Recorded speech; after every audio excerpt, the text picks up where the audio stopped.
Hi, everyone. Thanks a lot for staying for the last talk. We're almost there. Thanks a lot to the organizers for organizing. I'm Palina. I'm almost done with being a PhD student here at NTU, and I also did some work with MakerDAO on making symbolic execution more practical, and that's what the talk is going to be about.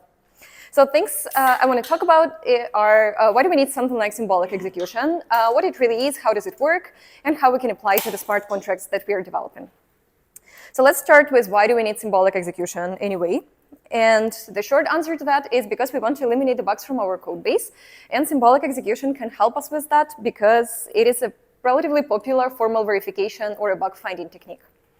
The verification problem for smart contracts looks something like this. So usually we have the source code of some smart contract. We want to make sure that it's secure and correct. And we also define some set of properties for this source code. Properties essentially are specifications. So it's a set of requirements for the code. So we're just describing what the smart contract should do and what it should not do. A popular property for smart contracts is the so-called balance invariant that is defined for tokens, saying that the sum of user balances should be equal to the total supply. We can also define a more general property, for example, saying that the smart contract should be free from some particular type of vulnerabilities, and so on. So once we have the source code and we define a set of properties for it, we can send this information over to the verification tool that is going to use some math in order to analyze the input. And based on the results of this analysis, either it's going to tell us that all the properties hold, meaning that the smart contract looks correct and secure, or with respect to the set of properties, of course. Or it's going to tell us that one of the properties is violated, which indicates that there is a certain issue or a bug. Symbolic execution belongs to a wide range of techniques that we can use for security or correctness assurance of the smart contract, with other examples including, for example, unit testing and fuzzing. We'll talk about those later as well. They're very effective and very useful, and of course should be part of every smart contract development process, but they are more lightweight. And in contrast, symbolic execution and formal verification in general are usually seen as more comprehensive and rigorous way to analyze smart contracts. And we'll see why. As I was looking for some examples that I can use to prove my point here, I came across this issue from the Foundry repository. I hope that you don't mind me using that. Foundry is a great tool, but that is just one example I wanted to use. So the code in this slide, here is some Solidity for this Solidity meetup. What is, yeah, I mean, the talks were great, I'm joking. So what we have here is this if statement that has this very specific, very strict condition requiring that x should be equal to this very long, very random constant. And x itself is derived from the input parameter called new number by subtracting 1 from it. So what this issue is saying is that the fuzzer that is used in Foundry, and we'll talk about how fuzzing works in detail a bit later as well, but it's also a program analysis technique. And with symbolic execution and fuzzing as well, our goal is to maximize the number of smart contract behaviors or state that we're analyzing to make sure that those states are free from vulnerabilities. So the fuzzer that is used in Foundry cannot really randomly generate this new number that would make this if condition evaluate to true, and therefore it cannot explore the path that corresponds to this if statement evaluating to true. But symbolic execution can actually help with that, and we'll see how. I slightly modified this code for the purpose of this talk. So we still have this backdoor function. We're going to use this as a running example throughout the talk. So we have this function. It takes x as the input parameter. We also initialize the variable called number. We set it to 99. That's the value I chose randomly. We also initialize the variable z, which is x minus 1, where x is the input parameter. And then we have the if statement. What it means from the point of the analysis is that there are two ways in which this smart contract can execute. One, if this condition is true, the other if it's false. If z, which is x minus 1, is equal to 691, I slightly shortened the constraint we had in the previous example, we set the variable number to 0. And in the next line, we have an assert that checks if this variable is not equal to 0. So we just set number to 0. So this condition will evaluate to false, because 0 not equal to 0 evaluates to false, right? Which means that this assert is going to be violated. And since asserts are often used in Solidity smart contracts to express conditions that should never evaluate to false, a failing assert normally indicates some sort of issue or bug in the smart contract. So that's actually the problem we'll be looking for throughout this talk. We'll be trying to detect that. On the other hand, if we take the else branch, if z is anything but 691, number is set to 1, 1 is not equal to 0, so this assert will hold, which means that whenever we are executing the else branch, the assert holds, and there is no problem with that, but there is a problem if the true branch is taken. So since we know that there is a bug, what can we do in order to detect it? What techniques do we have for that? First of all, we can just execute this function using some concrete input. So we can assume that x is 4. We can just try running it with x being equal to 4 and see what's going to happen. And that corresponds to testing. So that could have been a unit test. If x is 4, then z is 4 minus 1, which is 3. It is not equal to 691. So we take the else branch, number is 1. It is not equal to 0. The assert holds, which means that we haven't found a bug because it's in the other branch, but we haven't explored it. And that's the problem with testing. So of course, unit testing is very important, but it also provides us with incomplete information about the number of, about the states in which the smart contract can end up in. What we can do in order to increase the coverage of our analysis. We can execute this function concretely, not on just one input, but on sequences of inputs. We can run it on 4, we can try running it on 15, 0, 1, very long numbers, and so on and so forth. And that is what fuzzing does. So fuzzer that is used in Foundry and other fuzzing tools, the general idea behind them is that we try to feed the smart contract some randomly generated values. Usually they're generated according to some heuristics, hoping that eventually we'll generate some value that would trigger some interesting behavior and we'll be able to uncover some issues using this technique. The problem with that potential one is that we might still analyze the same execution path over and over without being able to analyze, to find the input that would trigger another path with some interesting behaviors we're looking for, which is going to happen if we run Foundry's fuzzer on this particular example. We can actually try it ourselves to make sure that it doesn't really work. So that is the smart contract that we have just seen on the slide. I prepared a Foundry test for that. So that's a Foundry project. There is a function called test backdoor that calls the backdoor function that we just seen on the slide. X is the input parameter in the test, which means that this test is going to be fuzzed. So in order to perform the fuzzing, we run for each test. And, well, it works very fast, which is great, which is a good thing about Foundry, but it cannot identify that the test can actually fail for some specific input, though I increased the number of runs to 2048 and experimented with that quite a lot. So it is very difficult for Foundry to find the failing input, even if we increase the number of runs even more. Right, so that doesn't really work. But as I told you, symbolic execution can help us, and here is how. So the general idea behind symbolic execution is that instead of running our source code on one concrete input or several concrete inputs, we're going to assume that the input to this function is symbolic, which also means that the input parameter x in our example has a symbolic value. Symbolic value essentially means that it can have any possible value an unsigned integer can take. So x can be anything, for all we know, but we'll be collecting some conditions, some constraints on it. So we'll be restricting the values, a set of values that x can take based on the conditions we encounter in the execution path we are taking. So we'll be narrowing down a set of values that x can take based on the contract execution. And once we end up at some interesting, for example, final state or state where the assert might be violating, we can take a look at all these conditions or constraints that we have collected and see if, for example, if that's feasible, if we can end up in this state, or if, for example, there is some contradictory statement, which means that we can never end up in this state. So let me show you what I mean. If x is anything, then z is anything minus 1, because that's x minus 1, which is pretty much anything still, especially if we allow underflows. So if z is anything, it means that it can be equal to 691, but it can also be equal to everything else, which means that we'll now be able to explore both of the branches in the smart contract function, and we'll get to this failing assert, and we'll be able to identify it. So in order for the true branch to be taken, z should be equal to 691. And that's exactly the constraint that we want to record and collect.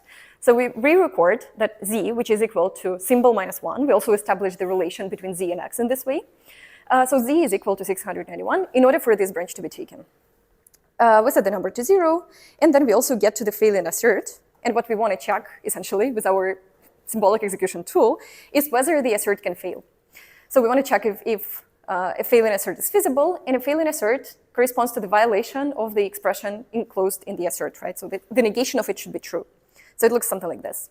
So the number, which is equal to 0, not being equal to 0, which is what the assert says, and the negation of that should be true. So all in all, that's the formula that corresponds to the failing assert in the true branch of this function.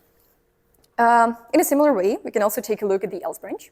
So for the else branch to be taken, z should not be equal to 691.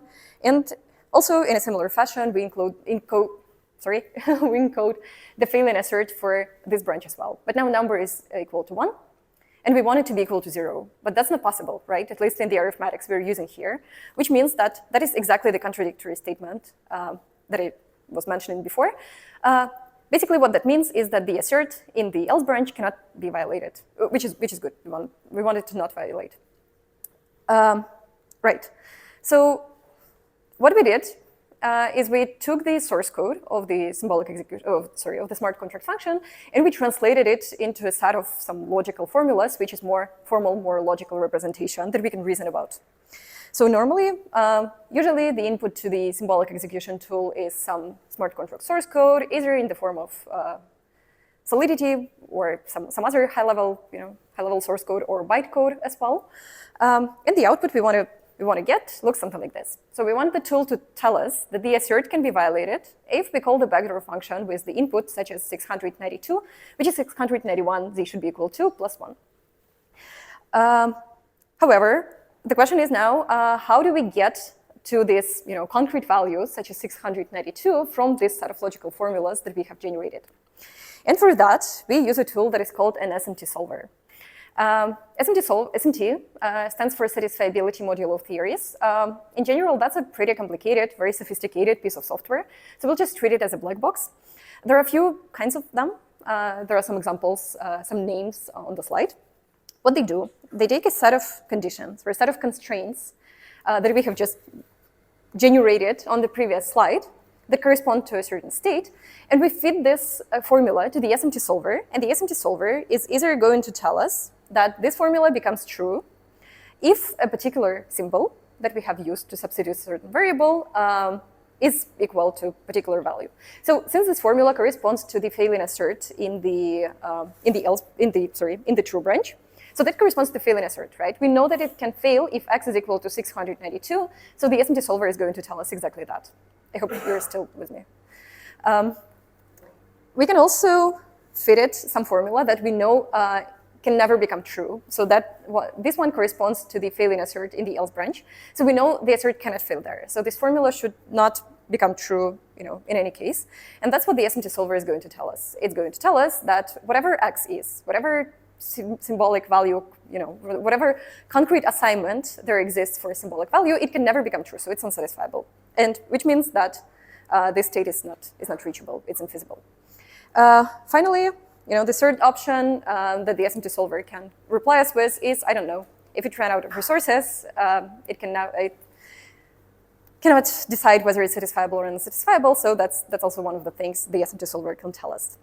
So in the previous slide, we performed the manual translation from the Solidity source code into some logical formulas. We can also encode it in a more automated way into some language that the SMT solver understands. So we can actually try doing that ourselves. So one of these SMT solvers that is called Z3 is developed by Microsoft Research. I guess that's the second appearance of them in today's meetup. It has Python API. So we can actually use it by opening a shell and importing everything we need from Z3 library.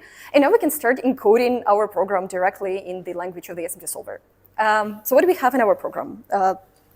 First of all, we have the variable called x, right? And that's going to be a symbolic value, so we can declare it in this way. What we're saying here is that x corresponds to a symbol x. It is of integer type, but that's the simplification that is allowed in this example, I guess. What else do we have? We have z, which is x minus 1, right? And number is set to 99 initially, but then we have our if statement. And what our if statement is saying is that if z is equal to 691, it is 0. Alternatively, it's going to be equal to 1. So we can also encode it using the if construct in the language of Z3.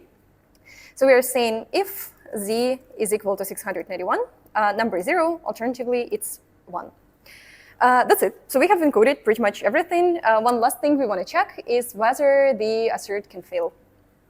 For that, we can use the function that is called solve. And as the input to this function, we should just provide the expression or the formula we want to check. So we want to check if the assert can fail. So that's a negation of the condition enclosed in the assert. Assert is saying number is not equal to 0, which is equivalent to the negation of number being equal to 0. And that's it. So very, very fast. This resolver tells us that x should be equal to 692 in order for the assert to be violated, which we encoded in this way. So that's what symbolic execution tools actually do under the hood. But of course, there are symbolic execution tools that are more high level that don't ask us to do this.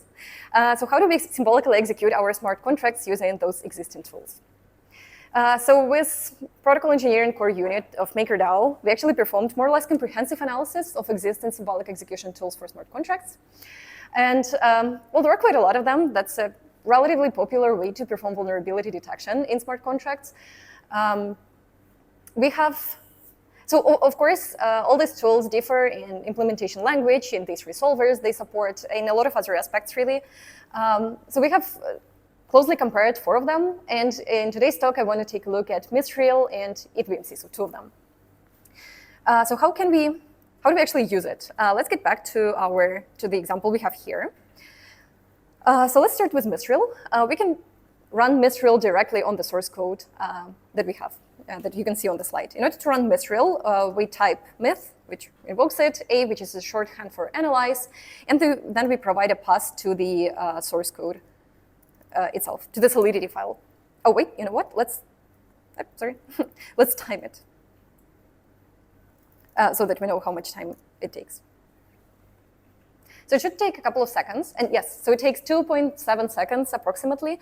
And there it tells us that the assert can be violated if we call backdoor with 692. So that's exactly the output we were looking for from this symbolic execution tool.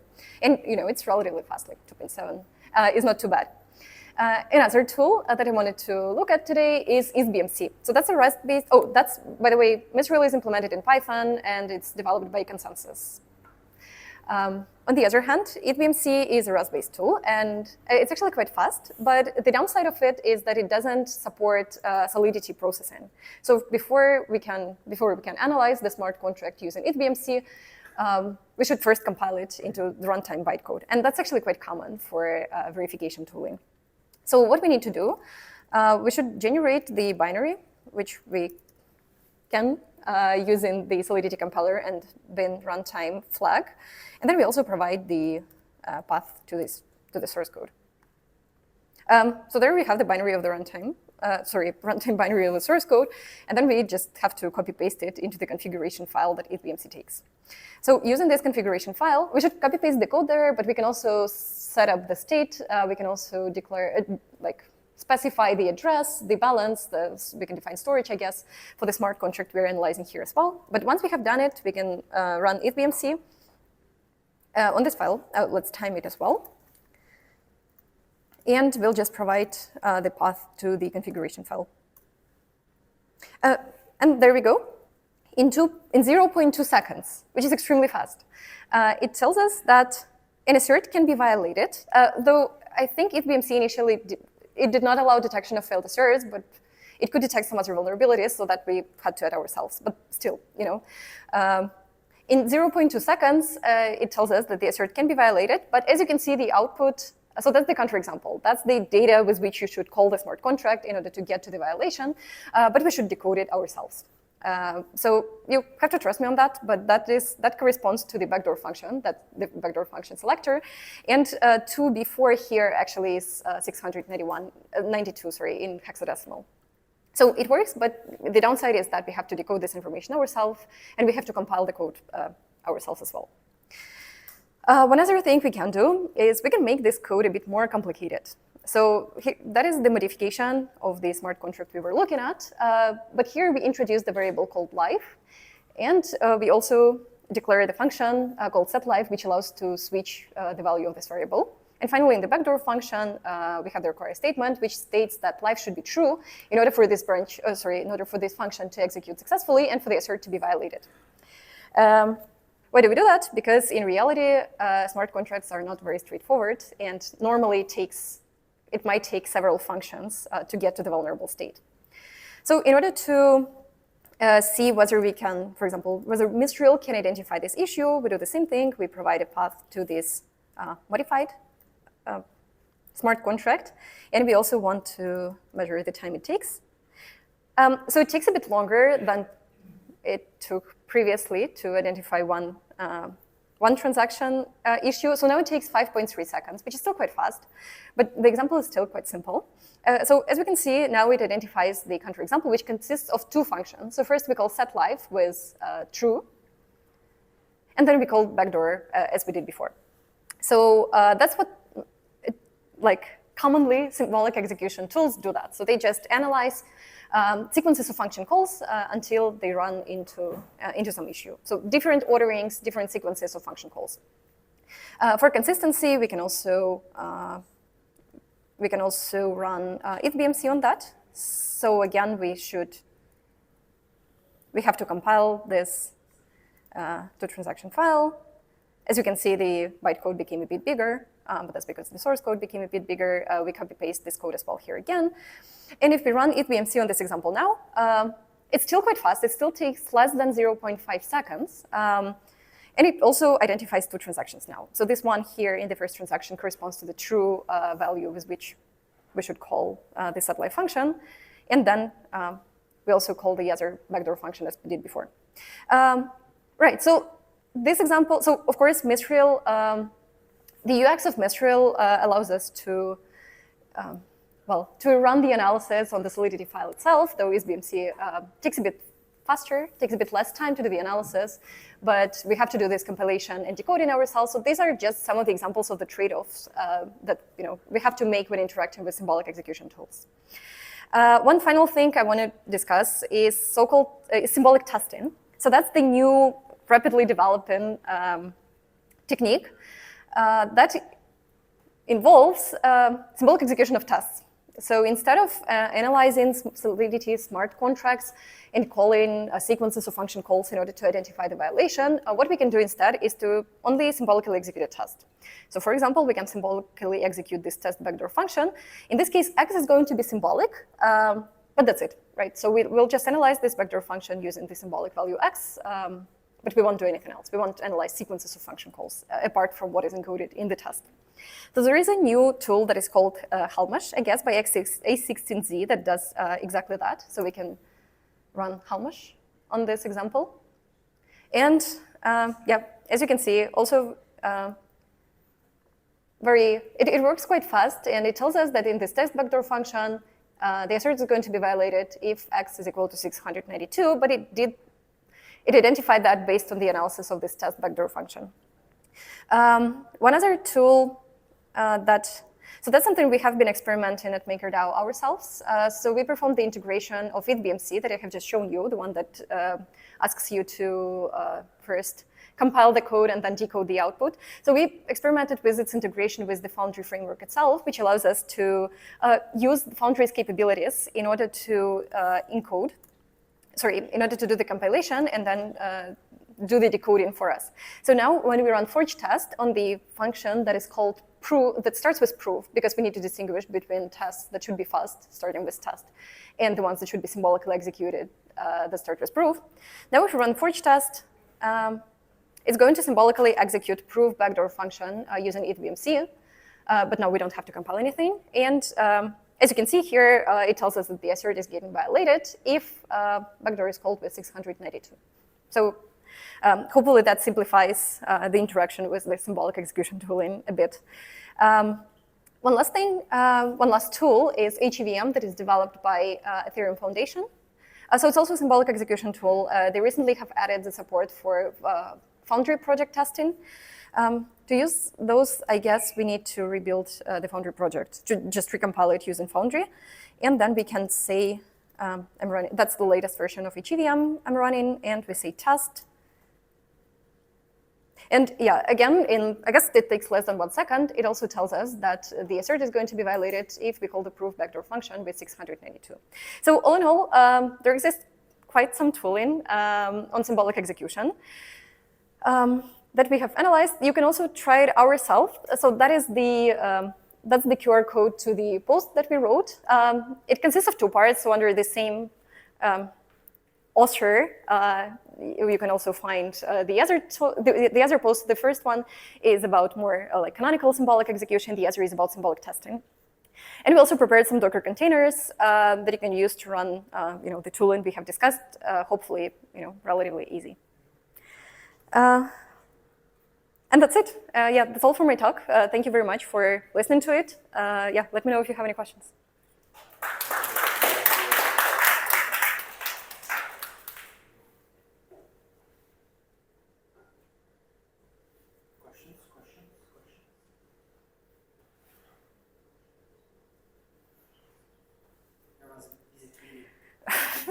So everyone's just tired of listening to that, all of that. I think I remember like the last talk you did a few years ago. There was some concept of fairness in a protocol, something like that. So in symbolic execution, like, can you express fairness as invariance in symbolic execution? In some sense, like to some extent, whatever you can encode in this assert, whatever expression you can compose out of whatever variables a smart contract has, or just any other values you can find on the blockchain, whatever you can express, symbolic execution can more or less at least try to verify. But yeah, basically with that project, we also ran into the issue of it's not straightforward how to formulate this fairness. So yeah, but technically that's possible.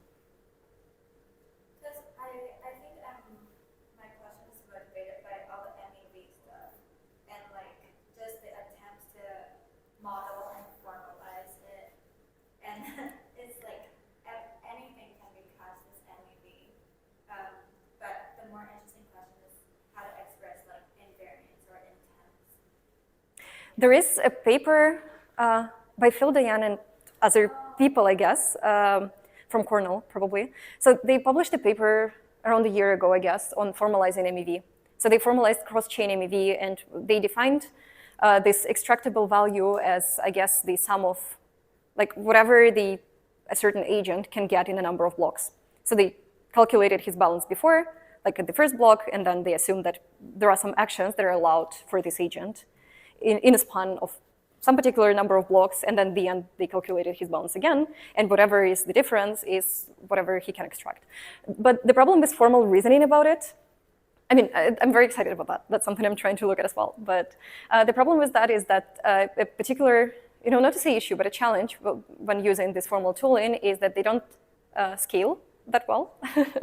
So it is not, like, it's not very easy to analyze this very long sequences of all possible agent actions.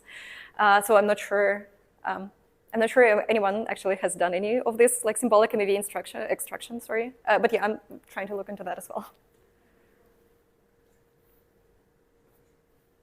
I'm just curious, symbolic execution does like explore multiple paths, right? So I mean, this is simple example, but if you go like really complex smart contracts, like, and then it's like a leaf, like exponentially grow. How feasible is it? Like there's complicated cases.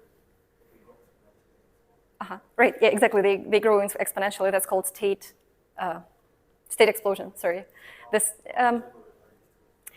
Well, I mean, you can check out the post, but the short answer is depends on the tool.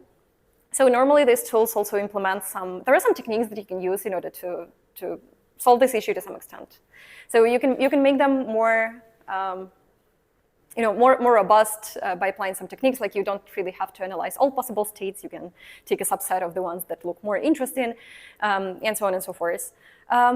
So they can run, I did manage to run them on some of the like realistic examples, not just these two examples, but they do get stuck at some point. And yeah, so as you said, there are a lot of states, so it gets difficult for them in that regard. And also in addition to that, so the key bottleneck is the SMT solver. So at some point, if you have this, yeah, Exactly. Also, all these expressions might get very complicated, and there are some things with which these SMT solvers struggle, and in particular, these are hashes, and of course, everything is hashed in smart contracts. And again, there are some techniques, there are some heuristics that you can use in order to overcome that. So there are different strategies that you can use to treat hashes. So that works, but yeah, I mean, there are some scalability challenges for sure, but a lot of very smart people are working on that. So I'm very optimistic.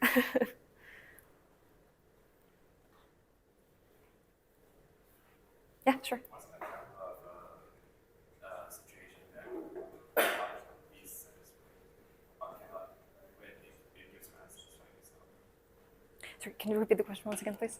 Is that an example of something that cannot be solved, like where it outputs in this middle? That's a good question. I'm not sure. I don't think that there is no way for that to be solved. In general, I guess you just have to cut the corners, in short. So whatever you're symbolically executing. So if you perform really rigorous verification, according to the semantics, if you do this properly, then you probably would run into some scalability issues. If you over-approximate, because everything that involves verification is, almost everything involves some sort of over-approximation. If you over-approximate it enough, it's going to work.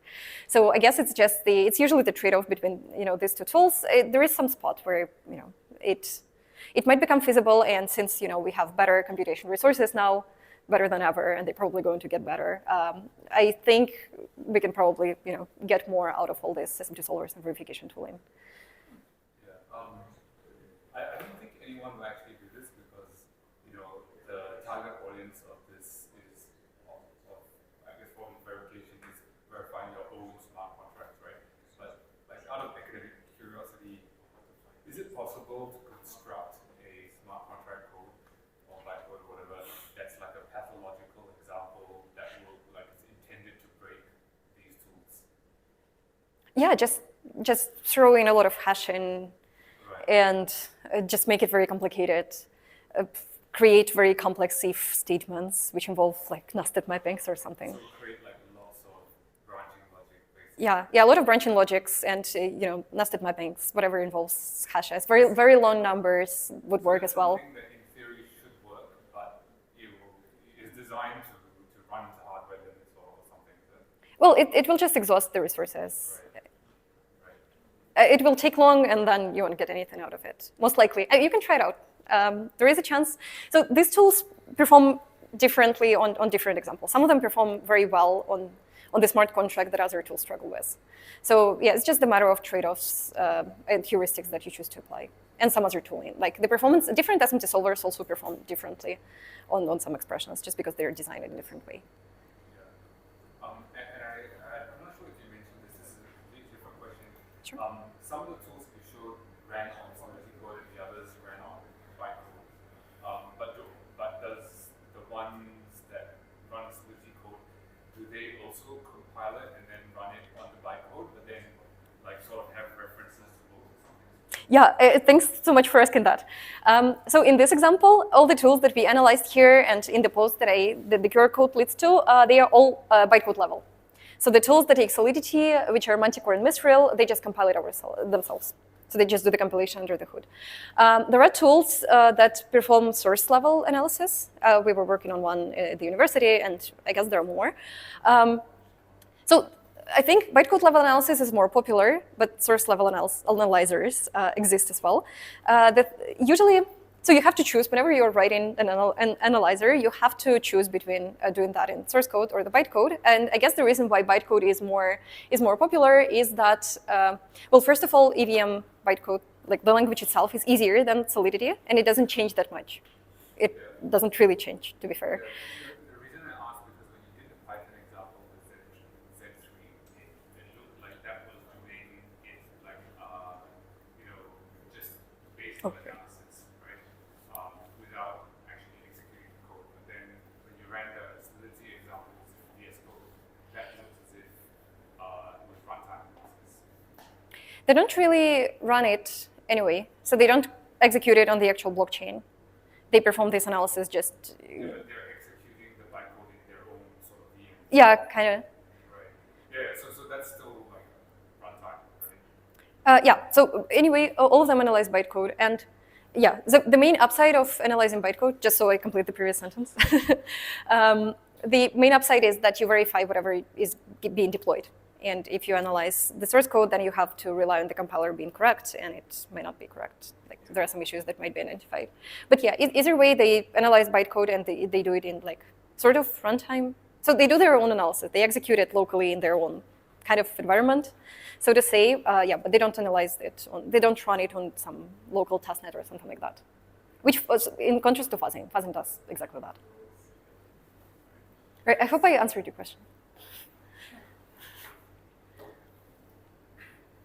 Any other questions?